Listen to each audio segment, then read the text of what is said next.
Yeah, we're about to talk about another Scott Boras client today. For the 2022 KBO MVP, Jung Hoo Lee, if you haven't heard about him, he's an outfielder. He plays over in Korea, Japanese born. He just turned 25 in August. There's a lot of good things about this guy. He makes a lot of hard contact. He walks a lot. He does not strike out a lot. I mean, last 2 seasons, 155 walks to 55 strikeouts. He whiffs on just 9% of his swings. His slash line in his MVP season last season, 349, 421, 575, and that was his age 23-24 season. 36 doubles, 23 home runs, a 175 WRC plus, crushing the KBO, absolutely crushing the KBO. He does have an ankle fracture this year. He's going to miss the final 3 months of the season. He was having a pretty good follow-up campaign to his MVP season with a very similar slash line. He's very fast. His contact ability is rated as elite. There's for a KBO bat, I mean, just to put into context of some of his talent, he's the first player ever to jump straight from high school to the KBO. So talent has never been the problem for this guy, and he's clearly dominated the KBO over his 6 seasons there. And the big question is, could he transition that over to the big league level in America? So I think there's good and bad to split up with Jung Hoo Lee here. So let's start with the good, because you just highlighted a lot of his positives. If you're the Mariners, you have to at least be doing your homework on this guy and your due diligence on this guy, because you need bats, you have to improve the offense, and he is a free agent that's 25 years old that's going to be on the market. So look, I'm sure the Mariners have been sending scouts to Korea over the last couple of years to see him. I'm sure they've got their reports on him, and I'm sure they're at least going to check in on him this winter. And you have to, because you have to upgrade the offense. Your options are limited. So you've got to at least do your homework and see if this guy's worth it. And for all the reasons you pointed out, there's enough to at least get him to the table of, okay, you have our attention for everything you just outlined. He makes great contact. At least in Korea, he showed a little bit of power. He's young. When he's healthy, he's actually got pretty good speed. He walks a decent amount. He doesn't strike out at all. So for all of those reasons, there's at least enough of a reason to catch the eye, right? I think that's fair to say. It is, and it's lucky for him. We've talked about how weak this free agent bat class is. He could rank in the top 10 of bats as an everyday player, because he comes over, he's playing every day. Mm-hmm. So you have a potential to get a speedy, elite contact bat in the outfield against this class of bats. Yeah, you're ranking pretty high. I would assume he's going to get around $100 million. I think I couldn't find a real estimate, but based on his talent and the length of the contract he's probably going to get, probably around 5 years, I would imagine he's going to get somewhere around the $100 million range. So it's not like he won't be well compensated to come over to America, and that's, of course, on top of the posting fee that the teams are going to have to shell out for him. Now, there is a negative to trying to sign a guy out of Korea, Lyle. There have only been, I didn't realize this number was so low, 26 total players ever from Korea have appeared in Major League Baseball. 26. That's not that many. There have not been very many. And when we look at hitters, there's been even fewer. There has. And a bunch of them have been Mariners, funny enough. Dae-Ho Lee, Ji-Man Choi, Shin-Soo Choo. Like a bunch of them have been Mariners. So I don't think, to circle back to your point about the contract estimate, I don't know if he's getting $100 million. And just in comparison, that's about what Masataka Yoshida got this year, right? Who was going off in Japan and was probably putting up numbers that were a little bit better than Lee. And just to give some a reference in case it's not familiar to you, Japan is a step up in terms of the level of competition from Korea. So Japan is closer to big league talent than Korea. Neither are perfect simulations, but Japan is much closer. And if Yoshida was doing what he was doing in Japan and got close to 100 million, I would guess Lee's going to get less than that. I was honestly thinking something in the 5 for 60 range, maybe 5 for 70. I don't know if he's going to break the bank. And I know Scott Boras is his agent, but $100 million is a lot to put in a guy that is essentially unproven. Yeah, you're right. Okay, so maybe a little bit lower than that. And if it's 60 million, if it's 100 million, I don't really think it's a question if the Mariners could afford him or not. We both know that they could. And if they really thought that his bat was big league ready, they could do that. I know he's a great bad ball hitter, Lau. There's a great video out there of him hitting a ball essentially off his shoelaces.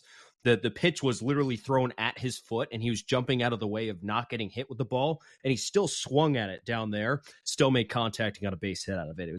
It's a pretty funny. You could hear the announcer kind of chuckling at it. But you mentioned some of those Korean hitters that have come over to America. The only ones that you can flat out say are successes in the entire history of KBO players coming to America is essentially Shin-Soo. He's the only one who's made an all-star team. Ha-Seong Kim has had an excellent season for the Padres, but I say his sample size is still a little bit too small to clarify him a successful hitter in Major League Baseball. A lot of his Ha-Seong's Kim's value comes from his defense. So he's got, like, the odds are stacked against him, and that's what's going to make teams a little more hesitant in signing this guy.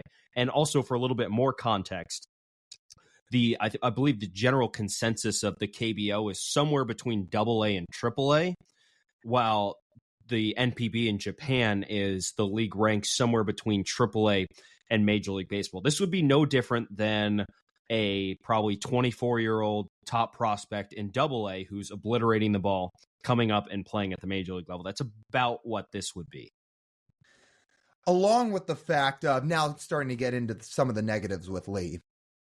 He's not really much of a power guy. And in his MVP season, he hit 23 home runs, but for his career, he hit 65. So 23 of his 65 bombs all came in one season. He's projected to be a very good contact hitter, or at least in Korea, he was known as a very good contact hitter. But if that's the way he was hitting in Korea, to expect 20 to 25 home run power to translate over to the U.S. and to Major League Baseball seems like a bit of a stretch. So I would have to guess his power is going to get significantly slashed down once he comes over to the majors, which if that happens, that's already knocking down his value a ton, right? So that's number one.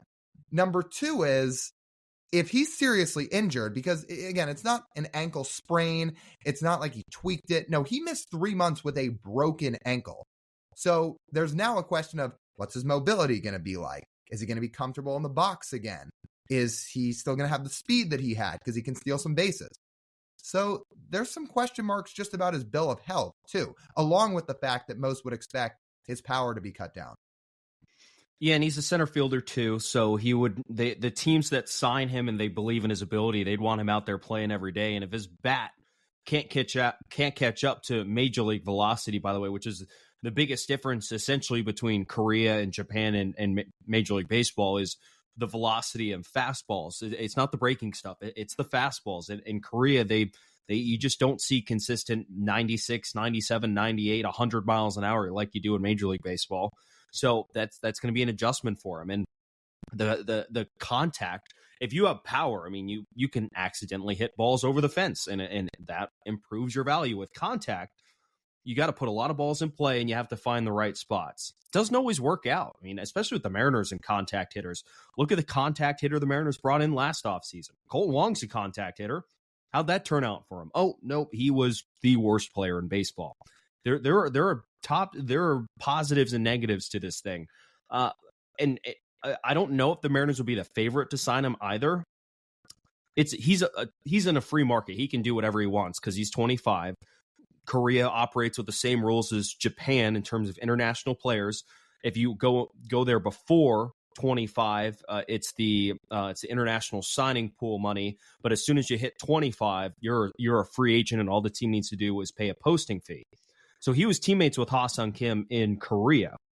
If he's going to make the choice to go to sunny San Diego, where Scott Boras has already sent his clients before, that it seems like it might work out and might help his transition into the big leagues a little bit and leave the Mariners at a bit of a disadvantage. So that would be a pretty clear fit, is San Diego, a team that needs outfielders, and Lee and Kim were former teammates. So there's one. The Giants are said to be invested in Lee, so that's another team that's going to be interested. I think the Mariners, again, will do their homework, and I'm sure they're at least going to, I say check in on him. I'm sure they're going to do a step further than check in. I'm sure they're going to at least feel it out, right? And see what the market kind of says about Jung Hoo Lee. But yeah, I'm just not sold for kind of the reasons you're talking about. You want to draw another comparison. You just talked about Colton Wong, a guy that's a contact hitter and had a really good record of being that. Well, another thing Jung Hoo Lee's done in Korea is, he doesn't strike out a lot. He walks a decent amount, and he has a little bit of power. Well, who's another guy that kind of fit that bill that the Mariners tried to bring in once upon a time? Actually, not once upon a time. Not too long ago. Jesse Winker. Walked, controlled the zone, didn't strike out a lot, and had a decent amount of power. That didn't work out either, especially in T-Mobile Park. So for those reasons, and for just how tough it is for Korean players and international players to move over to the U.S. and transition, is really tough. It's tougher for hitters than it is for pitchers. And to do it as a hitter, you have to be next level special, which is why Shohei is such a unicorn, the fact he could come over and do what he did. And to really thrive here, I think you have to be above and beyond like all of the rest of the talent in the league in Japan or Korea to prove that in the majors. I have a couple examples of it too, which I'll get to here in a minute. But yeah, I just have my questions. If he was going to be the third or fourth bat the Mariners acquired this winter and it was a project, they didn't have to sign him for that much, I'd say, all right, maybe. If they sign Jung Hoo Lee and tab this, the Mariners, as their highlight move of the offseason, there's going to be problems.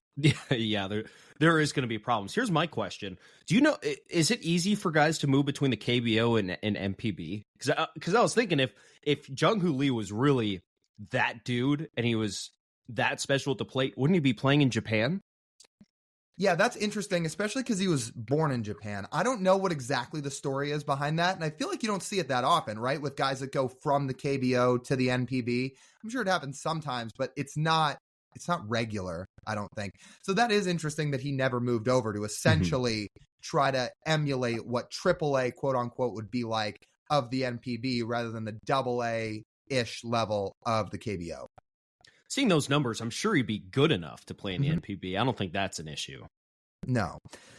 So here's an example I drew, right? And I think, again, it's not exactly fair to Jung Hoo Lee to compare him to other international players, but just as kind of a barometer here to give people some idea of what I'm talking about for why we're maybe not exactly sold. I know you're going to know this name, TJ. You're a certified ball knower, but just in case for any of our listeners that may not remember the name, Shogo Akiyama, the Reds signed him a few years ago. He was out of Japan, and he was awesome over in the MPB. I mean, look at some of these numbers. This dude hit 20-plus bombs in each of his final 3 seasons there. He was a career .301 hitter. He had a career .824 OPS in Japan, and that competition is better than Korea. He had a really good stint and career over in Japan. Shogo Akiyama in Major League Baseball lasted parts of 2 different seasons, was a career .224 hitter, had a .594 OPS, and did not hit a single home run. There are reasons I'm skeptical. And looking at somebody like Akiyama, who played at a higher level than Lee, it just makes me a little nervous. You remember Jung Ho Gung, don't you? Yeah, with the Pirates. Yeah. Played for the Pirates. He was okay, flamed out after just a couple seasons in Major League Baseball. Yeah, that dude slugged .739 in Korea. .739, a 40-homer season, and came over to Major League Baseball and was outmatched by MLB pitching. And Jung Hoo Lee did not have as much success in Korea as Jung Ho Gung did. Well, I think Gung was a little bit older, but still didn't have quite the same success overseas as Lee did.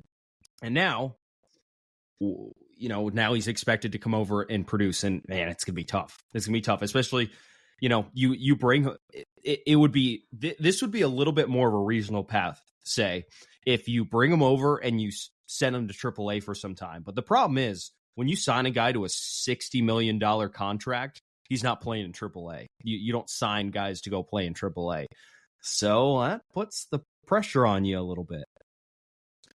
Again, I think the level of talent you have to have being an international player, as a hitter especially, to come over to the U.S. and have that type of success is pretty unprecedented. If you want to talk about a guy who's really going to get some money as an international bat in free agency next year, you can fast forward to who we're going to be talking about a year from now and Munetaka Murakami from Japan.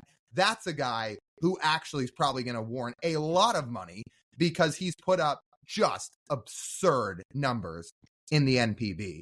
That is a guy who, when you look at his skill set, you could say, oh yeah, he might get to America and just be a star. It's not a guarantee, but he feels more like a slam dunk than somebody like Jung Hoo Lee would be. So if you're a team out there that wants to throw a lot of money at an international bat, teams may wait 12 or so months to do it for Murakami. And if you're somebody listening to this podcast and you don't know this name yet, you might want to look him up. Yeah, you might. And again, I recommend going to look at some of the other Korean bats that have come over. Give yourself a little context before you get excited about some of these numbers you see. And there's a lot of peripherals that we like with Lee, but just the odds do not work in his favor. Here, one slight positive that might help ease his transition to Major League Baseball. He did share an outfield with Yasiel Puig. I wonder what he taught him. I can only imagine. I really can't. Like, hey, buddy, while we're waiting for this pitching change, want to pull out our phones and make some bets? Can you gamble in Korea? I don't even know, but Yasiel Puig was doing it. That's true. Probably some very interesting things, and teach him how to bat flip a little bit too. I'm sure he was being a helpful, savvy veteran. Anyway, go check out Jung Hoo Lee. Very interesting name, very good player over in Korea. But we'll see. We'll see what ends up happening with him this offseason. He'll get posted. He will get signed. Will he be good? We'll just have to wait and see.